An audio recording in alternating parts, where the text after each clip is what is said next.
ખેડૂત મિત્રો વિડીયો પૂરો જોજો જેથી માહિતી પડે। આજે દવા વિશે માહિતી આપવાની છે। આપણે મગફળીમાં દવા નાખીએ છીએ જે ખોડ બાળવા માટેની તેના વિશે અને સારું એવું રિઝલ્ટ મળ્યું છે એટલે માહિતી આપી રહ્યા છે।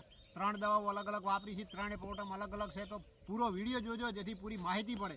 તમે આ જોઈ રહ્યા છો, આ ખોડ બધું કોઈ પણ દવા બાળતી નથી, બિલકુલ દબાઈ નાખે છે અને આ બધું સારું એવું દબાઈ નાખ્યું છે। જેણું હતું બધું એ તો એકદમ સાફ કરી નાખ્યું। આમાં તમે જોઈ રહ્યા છો, કંઈ દેખાતું નથી અને આ બધું દબાઈ નાખ્યું છે અને હજુ તો દિવસ ખાલી 6 થયા છે।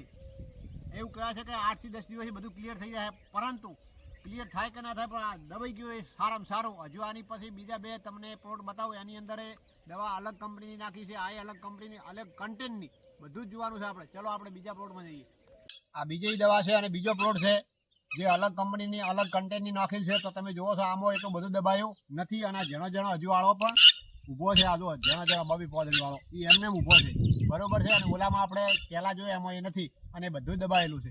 સારામાં સારી દવા એની છે। હજુ ત્રીજો પ્લોટ બતાવીશ કે એમાં કઈ રીતના પડ્યો છે। આ ત્રીજો પ્લોટ અને ત્રીજી દવા અને ત્રીજું કન્ટેન્ટ તો તમે જોઈ રહ્યા છો। આ થોડુંક અસર કરી આના ઉપર અને આ શિયાળ તો એમને ઊભો છે અને જેનો વાળો અમુક જગ્યાએ ઊભો જ છે। તો આ પણ માપે છે, બીજા નંબરવાળા પ્લોટ માપે છે, પણ પહેલા નંબરવાળો જે પ્લોટ છે એ સારામાં સારી દવા અને સારામાં સારા કન્ટેન્ટવાળી છે, એટલે પરફેક્ટ દવા અસર કરે। પણ ગમે તે કરશો ને તોય આ હાટડો તો બિલકુલ કોઈ દવા નથી બાળતી।